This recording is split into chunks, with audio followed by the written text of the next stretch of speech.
अच्छा जी, आज को काम की बातचीत भी है या सिर्फ यही सिलसिला है? सर क्यों नहीं, आज हमने काम की बात में शहाबुद्दीन गौरी को डिस्कस करना है। वाह वाह वाह। शहाबुद्दीन गौरी, गौरिद सल्तनत का एक सपूत, 2 दफ़ा हिंदुस्तान पे हमला आवर हुआ वो जी। एक दफ़ा वो गोमल पास के थ्रू साउथ वेस्ट से आया, सिंध फतह करता हुआ मुल्तान तक आया, उसके बाद वापस गया और दोबारा जो है वो नॉर्थ से आया, खैबर से आया जी, क्योंकि उसको पता था कि जो पंजाब के प्लेन्स है, गंजेटिक प्लेन जो है, यहाँ एक तरफ इंडस दूसरी तरफ गंगा, ये जो खित्ता है ये बहुत ज़रखेज़ है और वो चाहता था कि अपनी सल्तनत यहाँ तक एक्सटेंड करे जी। तो वो आया। उस वक्त जो है इस गंजेटिक प्लेन में राजपूतों का राज था, जिनके छोटे छोटे राजवाड़े थे। अब जो बांग्लादेश है यहाँ तक ही एक्सटेंड करता था। तो पहली दफ़ा 1191 में ये राजपूत जो थे 150 राजवाड़े जो थे ये खड़े हुए उसके सामने। अच्छा। और गौरी के पास उस वक्त लश्कर छोटा था, वो इनको शिकस्त नहीं दे सका। सर वो तो उसने हिमाकत की थी। हिमाकत भी की। वो तो फतह के नशे में सरशार 4-4.5 बंदे लेकर उन पे चढ़ दौड़ा। उसके पास 3 लाख की फौज थी। तो सर इतनी कम फौज थी? भाई असल फौज तो पीछे छोड़ आया था, वो पहला मार्का जीत गया था। ये जो बठिंडा मुल्तान हम कहते हैं ना, वो असल मार्का जीत चुका था। फिर जब आया ना तराइन पे, जहाँ तरावड़ी जिसको कहते हैं, वहां उन्होंने जाते ही उसकी तबीयत दुरुस्त कर दी। फिर ये वहां से भागा, वापस गया। ही टुक अ वाव कि जब तक मैं शिकस्त का बदला नहीं लेता, एक तो नया लिबास ज़ेब-ए-तन नहीं करूंगा, मैं कभी चारपाई पे नहीं सोऊंगा, and I will never visit the harem. तो सर 1 साल उसने लिबास ही नहीं तब्दील किया? लिबास पहनता रहा है, वो ऊपर पहन लेता था जो पहले पहन रखा। उसने कहा था मैंने उतारना नहीं है जब तक मैं शिकस्त का बदला नहीं ले ले। वो उस समेत नहाता था। अब ये अजियत थी ना, कपड़े दे उत्ते कपड़े पा लेते जी। 6 महीने बाद बठिंडा ने अपना लंडा बना लिया। अब बठिंडा किधर है, ये रूट था। फिर दूसरी दफा जब आया ना, तब भी इसके पास लश्कर थोड़ा था। अच्छा। ये कुछ 1,20,000 थे, उधर 3.5 घुड़सवार सब, और घुड़सवार थे। उधर हाथी भी थे, घुड़सवार भी थे, प्यादे भी थे।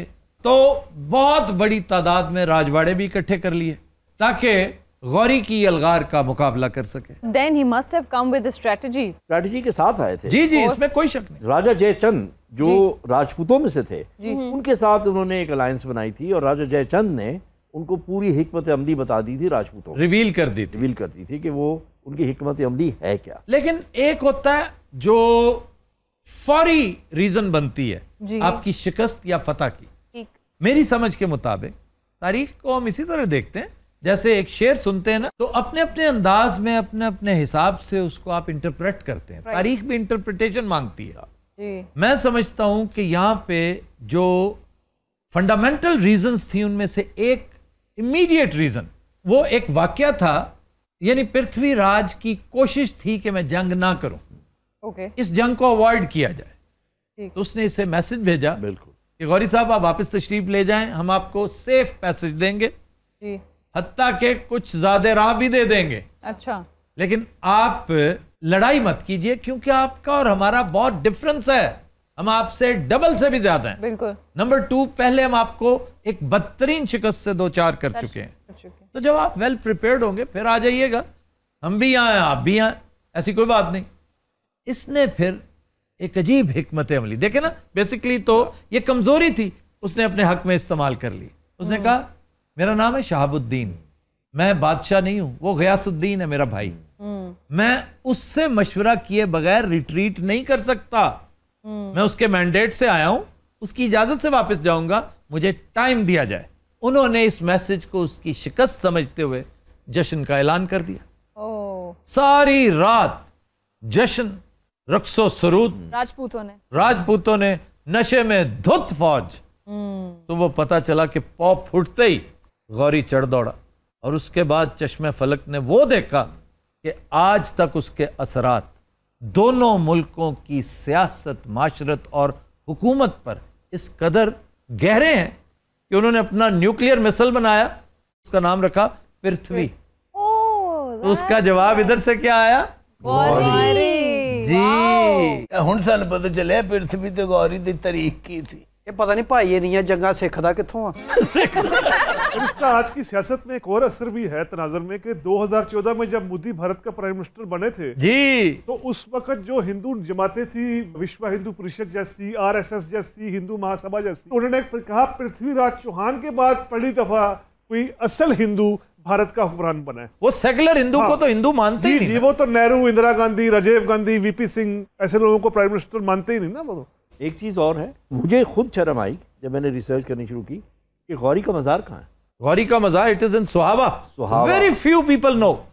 1994 तक वो आम कब्रें थी गौरी की, और उसके 3 जो मुहाफिज थे, ये 1206 में इन चारों को कत्ल किया गया था और उनकी आम सी कब्रें थी। 1994 में डॉक्टर कदीर ने पहली दफ़ा जो है उनका वो मज़ार बनवाया, और उसके बाद वो पंजाब आर्कियोलॉजी डिपार्टमेंट को ट्रांसफ़र हुआ और उन्होंने उसका अब बेड़ा गर्क कर दिया।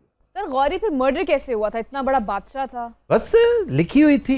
ये जब खोखरों पे इसने कब्जा किया ना, खोखर्स इसके खिलाफ बगावत में उठे थे, तो इसने खोखरों को गुलाम बनाया।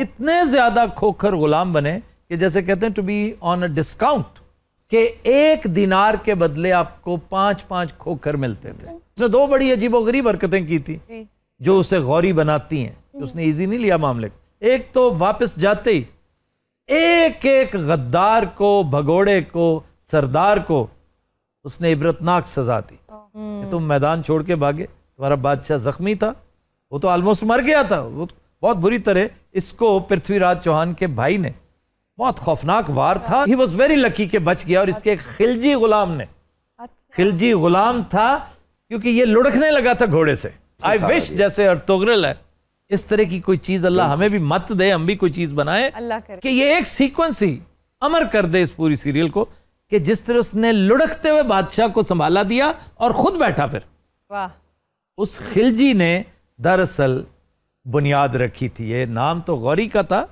उस खिलजी गुलाम ने खानदान गुलामा किया गया, क्योंकि ये तो रास्ते में मारा गया बेचारा, लेकिन इसने कुतुबुद्दीन ऐबक को, जो इसका गुलाम था, जी, अपना जानशीन मुकर्रर किया। वाह, कि उसकी औलाद नरीना नहीं थी ना। बिल्कुल।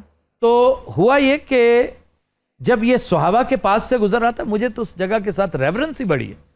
मैं वहां जाया करता था शिकार के लिए। लोग समझते हैं कि सिर्फ डोमेली वहां पे एक बड़ी मशहूर जगह है, जी। तो डोमेली एक सरकारी रिजर्व है, तीतर की, बड़ी शानदार। तो unfortunately Domeli is known for being a game reserve for partridges, whereas it should have been famous और गौरी फॉर गौरी। तो 20 खोखर गुलाम थे, उन्होंने गैंग अप किया। रात की तारीकी में जो चौबदार थे जी, उनको हलाक किया। देखें अगेन, ये है वो स्टाइल जो आपकी शख्सियत का हिस्सा बन जाता है, और वो है लाउबालीपन, carelessness. You can not afford that. पहले भी इसने यही किया ना, 4,500 बंदे लेकर पृथ्वीराज के साथ लड़ने चला गया, वो तो शुक्र है बच गया। तो अब फिर बहुत थोड़ी फौज के साथ वापस जा रहा है, सब कुछ सौंप के, किसी को मुल्तान दे दिया, किसी को दिल्ली दे दिया, और उन 20 आदमियों ने, just 20 people, they took over and they slaughtered him. Sir वो इमीडिएटली वापस चला गया था इसलिए कि ये यहां नहीं रहना चाहते, यहां का आबो हवा, वो खुलापन। आप अब्दाली को देख लीजिए, वो यहां लड़ने आया और सरफराज की बगावत की खबर पहुंची तो उसने कहा यार let's hold the horses, I will come back again, I promise you. तो उसकी बात अगर मरहट्टे मान लेते, ना हो मर्दा, ना हो मर्दा, ये क्या मतलब? वो फ्रिज वाला लतीफा नहीं याद यार प्लीज क्या एक सीरियस बात हो रही है और क्या तुम, फ्रिज वाली भी बड़ी सीरियस है। तो वो भी वापस चला गया, पहली दफा भी गया, फिर आके वापस चला गया। अब्दाली कभी दिल्ली रहने आया ही नहीं था, गौरी भी दिल्ली रहने नहीं आया था, ये तो मुगल्स थे जो यहाँ के होके रह गए। सर यहाँ फिर एक और मसला भी हल कीजिए, क्योंकि आपका प्रोग्राम भारत में भी देखा जाता है बड़े शौक से।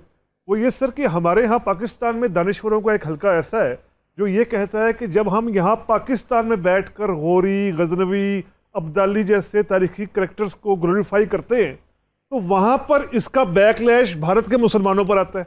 और भारत के मुसलमानों का भी दानिश्वर तबका ऐसा है बड़ी तादाद में जो ये कहता है कि जब पाकिस्तान से ऐसी बातें की जाती हैं कि गजनवी ने ये कर दिया, गौरी ने शिकस्त दे दी, अब्दाली ने ये कर दिया, तो वहाँ का हिंदू फाशिस्ट हमसे बदला लेता है। भाई ये बात उस वक्त सोचनी चाहिए थी जब ये मुल्क बन रहा था। ये बात उस वक्त सोचनी चाहिए थी जब एक बहुत बड़ी आबादी वहां रहने पर मुसर थी। उस वक्त का मुसलमान जो पार्टीशन के खिलाफ था वो यही बातें तो करता था। कायदे आजम से पूछा गया कि आप तो जा रहे हैं, ये करोड़ों, इनका क्या बनेगा? तो he said we are leaving them to God, अल्लाह इनकी हिफाजत करेगा, क्योंकि बाय चॉइस रह रहे थे ना वो। कायदे आजम ने कब कहा था कि आप नहीं आ सकते? सर मौलाना अबुल कलाम आजाद ने जो चांदनी चौक दिल्ली में बड़ी मशहूर तकरीर की थी और उसमें वहां के मुसलमान को कहा था कि अपना ताजमहल छोड़कर जा रहे हो, अपना कुतुब मीनार छोड़कर जा रहे हो। आप कोट कर रहे हैं एक इंतहाई नफीस और पढ़े लिखे आदमी को, एक बाज़ौक आदमी को, एक अदीब को, शायर को, आलिम को। वो सियासतदान नहीं था, वो बाय डिफॉल्ट सिर्फ वजीर तालीम लग गया था। यकीन कीजिए he was not a politician. Politician Vallabh भाई पटेल था, जवाहरलाल नेहरू था। अगर आप पढ़ें इंडिया विंस फ्रीडम, जी इंडिया विंस, वो देखें how he felt left out, कि रातों रात इन्होंने पता नहीं अजीब बापू को भी गिदड़ सिंगी को ऐसी दिखा दी। सर उन्होंने इंडिया विंस फ्रीडम के जो असल सफात थे वो कहा था मेरी मौत के वफात के 30 साल बाद छापे। लेकिन अब वो 1988 में फिर छाया हुए जी, जिसमें कहा गया कि नेहरू जिम्मेदार था कैबिनेट मिशन प्लान को मैं मुस्तरद उन्हीं सफात का रेफरेंस दे रहा हूं आपको। इंडिया विंस फ्रीडम तो हमने शायद कॉलेज में भी पढ़ ली थी। वैसे ये जितनी दिलचस्प बात है, इसके लिए फोरम ये गलत है। We should discuss it in dialogue with history. Sir ये वाकई लेट्स डू इट। बिल्कुल। असल साहब आपका भी इंटरेक्शन सर होता होगा इंडिया के पढ़े लिखे मुसलमान, वो आपको भी कहते होंगे यार आप लोग यहाँ ऐसी बातें करते हो और वहाँ वो हमें मरते। हाँ ये तो है, ये तो फैक्ट है, इसमें तो कोई डिनाइल नहीं है। लेकिन क्या हम बात ना करें? बिल्कुल ही ना करें। देखें, बात सच होते हैं कड़वे, कसैले, तल्ख।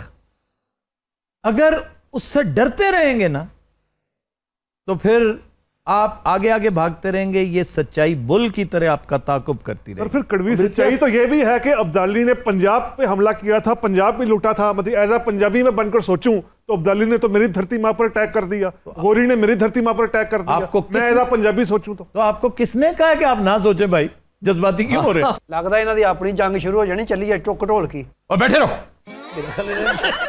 इन्होंने सानू कैद कर ली, जंग तो बाद साडा डांस वेख।